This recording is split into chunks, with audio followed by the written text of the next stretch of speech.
guys. Hey, what's going on? I am back for my live. I'm feeling so refreshed and got the kids are down. They're about to take a bath and then get put to bed, which is sometimes my favorite part of the evening. So I think all the parents who do the at-home hustle and maybe you're homeschooling, maybe your kids are home and doing Zooms because of COVID, or maybe your kids are in school, but it still feels like the crunch of COVID is still here. So I'm just excited for bath time. It's my favorite time. I still think it's really fun when I get to do bath time with the kids too. So I'm just waiting for a few people to come on here. We are going to talk about something super exciting and something that's relevant to your business. So part of what I want to do on these lives is I want to give you something that's concrete that you could walk away from here today and be able to make some kind of change in your business that makes you feel good, that makes you feel alive, and that makes you feel more positive. So drop to me what's your business or what's your offer in the comments. I'm trying to get an understanding of who all is here and how we could make this work for you. So you might be thinking about the fact that 2020 has been a complete freaking shit show of a year. Everything that's gone up, down, and all around. Yet we still have the upcoming holiday season coming. And there is this myth that the holiday season is where people are going to only spend on things that are retail. So I want to be able to talk about that right here, right now, set you guys up for success. So let me know if you're here. I want to have participation in this. So let me know what your business is and why you think this might be applicable to you. But hashtag me with a live. I want to use some examples. And when you are able to present what your business is in a way that other people understand, it makes it so much easier to sell and so much easier to present yourself in a way that attracts the kind of avatar and the person that you want to be talking to. So I'm not seeing any comments, so let me know if you're here. I don't want to be alone on here, otherwise I'm going to just hit end. I'm not going to do that. I did that one time I went live on a Friday in my group, and it was literally just me, but it was my fault. It was Friday at 5 p.m.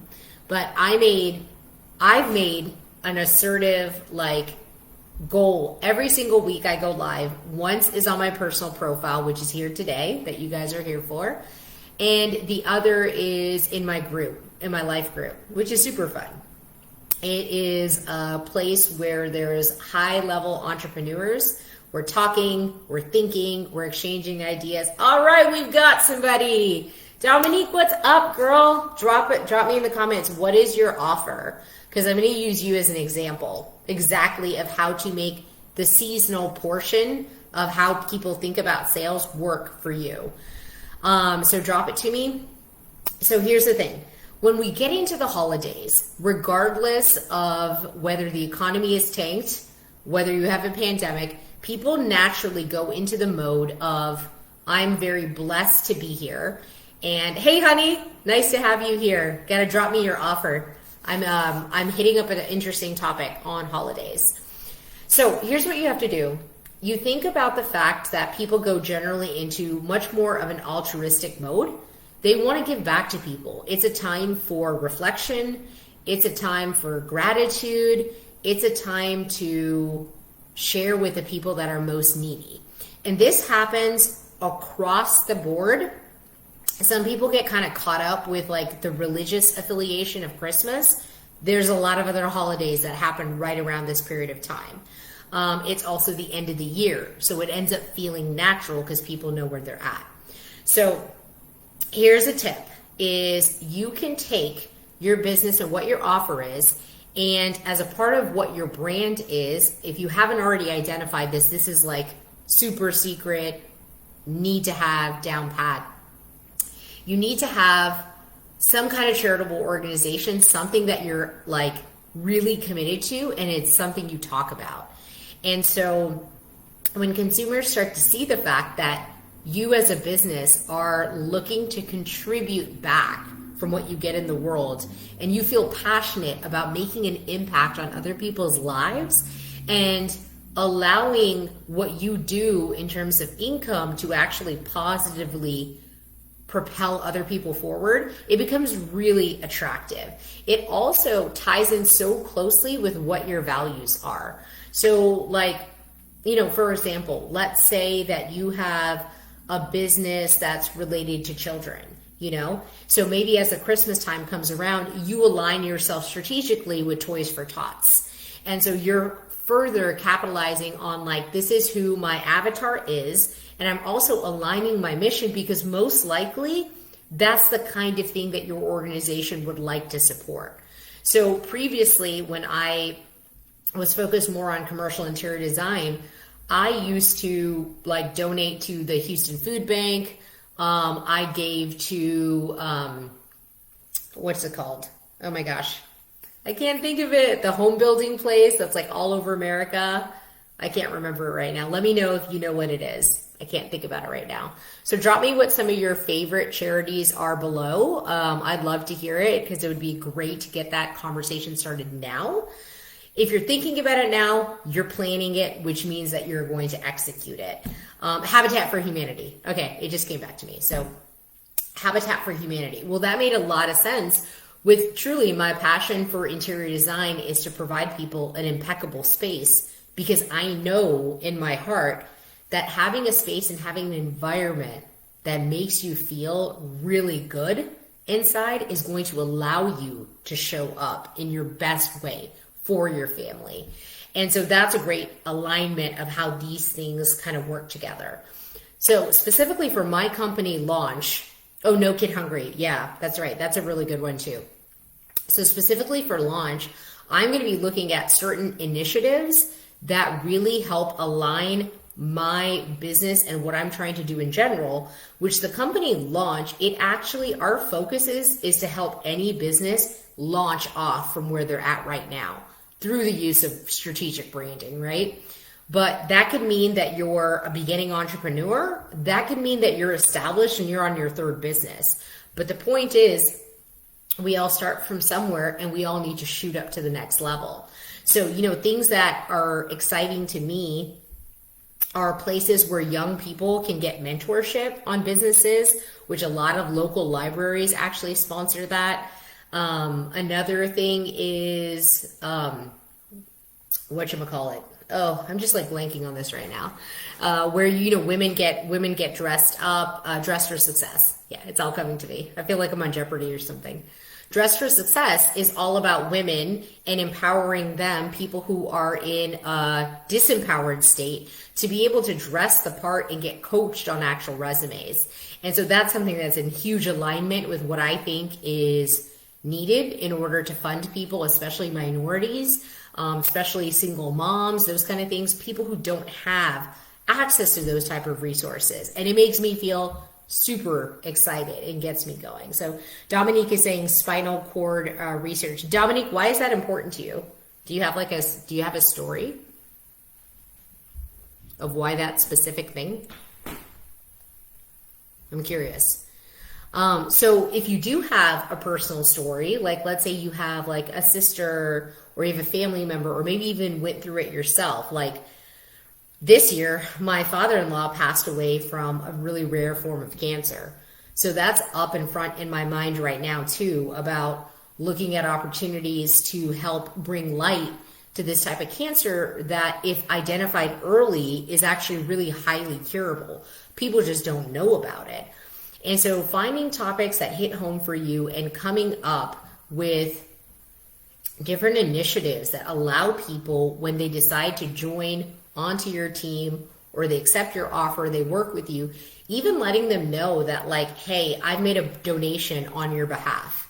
Or, this month, let's say the month of November, every single person who signs on with Launch is going to get like 10% donated here, or even 5%, or a fixed dollar amount. $100 is always going to go to Moffitt Cancer Center. And so when you have things like that, okay, all right, I'm looking at Dominique is saying, my brother was in a motorcycle accident 10 years ago, right after he got back from being deployed, which left him paralyzed from the waist down. Wow. Man, that is really sad to hear that, Dominique. And I am though really excited that you do have an opportunity with your business to be supporting spinal cord research, because it is left so many people disabled and no one really knows the answer. And the other thing that's kind of cool about this is that with what's happening with genes and artificial intelligence and all of these different technologies we have, there might actually be making more and more progress in where we can actually like make an impact. They've got Sachin here. Heifer, obviously Heifer, and Texas Campaign for the Environment. Tell me more about that, Sachin. I'd love to hear about that. So it's super cool if you find something that you feel passionate about, make it a part of your discussion. I think one of the biggest things I see where entrepreneurs make a miss, pre-social media, and if you're like a bajillion ganillionaire, you might not be talking about where you donate. But if you're like a normal person and you're a small business, talk about where you're going to donate. Talk about it. Talk about it for yourself so that you can be excited. You can be passionate. You can bring this cause to people's attention. Talk about it for the cause sake so people know what it is and people remember the name. And also talk about it for your prospects and for your clients, or for in Sachin and Seethal's case, for your patients. Talk about it so people know that you have a bigger heart than just what is transactional and what meets their eye. And when you can do that, you're actually connecting to people's emotional sensibilities, and you're actually sharing out a piece of your generosity. And one thing I recently learned, which I thought was so super cool, was that generosity is actually a spirit. And that just really took me and just went straight into me almost. Because when I think of that and I think of generosity actually being a spirit, it makes so much sense why it feels so good to give. It does feel so good to give. And when you show up and you're giving that spirit out, it just starts like, that's what people love. And that's what people call the Christmas spirit, is because everyone is taking time out of their life and their day and their hustle and their stories to stop and think about other people and where should I be making that impact. If you talk to any entrepreneurs who are bringing home more than 500K, like I mean in income, not revenue. In revenue, it's still good, but you have taxes, you have overhead, depending on what you're selling, you might have products. When you talk to them, they stop wanting money anymore. It doesn't mean anything because they can mostly get to where they want to go and what they need. And so tying yourself into a why, which is a social cause, is so smart for 2020. And I mentioned this in a previous live where Generation Z is entering the marketplace. And to give you a quick snapshot, rundown on Generation Z, they are between 13, 14, and like 22 at this point in time. When they come into this buying power and they come into the marketplace, which they're just about to, they're on the cusp, they actually will not buy from any company that does not have a social cause that they publicly align with, that they publicly state that this is what we do. So transparency is the name of the game. Authenticity. Why do you want to be connected here? Are you doing it just so you can have a cause? That's not going to fly. Everyone's going to see right through that. So in the name of the game of social media, I'm encouraging you as your brand strategist and coach, do share where you're sharing. Do share where you're giving love. Do share how much money you're giving on whatever parameters you are that you're earmarking. It is smart for your business. It is smart for the generosity of spirit. And you know what? It's going to make you feel freaking awesome. So 2020 has already been a year that's driven a lot of us crazy, but there is also opportunity in it, and there's also a lot of hope in it. Let me know if you have specific questions on how to double down within this season on how can you take what you do that you love and tie it into something that's actually going to change people's lives beyond what you already do. And one way, sometimes I get this question when I'm working with my clients and we're actually going through the whole brand architecture piece of it. We do this like brand 360 worksheet. It's a super deep dive into people's values so that we can understand exactly who they are. And I run into two types of people. So the first type is boom, boom, boom, exactly knows who their social cause is. Now, not to be confused, if you are not in a financially healthy position, as in you have 30 to 40% profit margins that you can rely on, you may not be in the place where you're going to make it rain on all these charitable organizations. But don't confuse how much money you give compared to the other types of impact you could have. You can give less, but bring more awareness. You can also give time.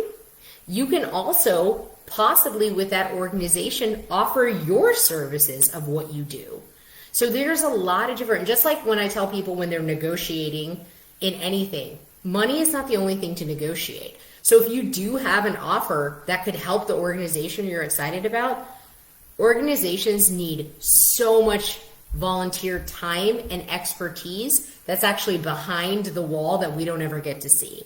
So reach out to them and see how you can help donate your time if you're not in the position to financially foot them at this point in time. But if you start thinking about it for now, just like anything in life, if you start thinking about it for now, you're going to start to lay all the pebbles that's going to take you to the place where you can do that. And you can be proud of yourself for doing that, because that kind of giving that comes from within, man, it just lights people on fire. So back to what I was saying, two types of people. One, they already know who their charity is, they're already committed, and they may have already laid the groundwork down, or they at least have a name in play. The second type of person is like, has an idea, but maybe has not just committed to one place, or maybe has a couple places they've committed to, which is fine and which is fair.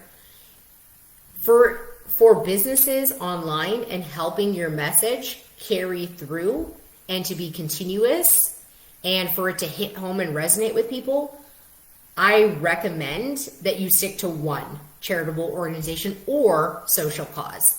Stick to one, because when we're getting into this next season, there's going to be an overwhelm of posts, cute kids in like turkey clothes. There's going to be tons of like Christmas pictures. There's going to be a lot of activity, and your ability to show up for your business and to find the people who need you is going to be drowned out a little bit.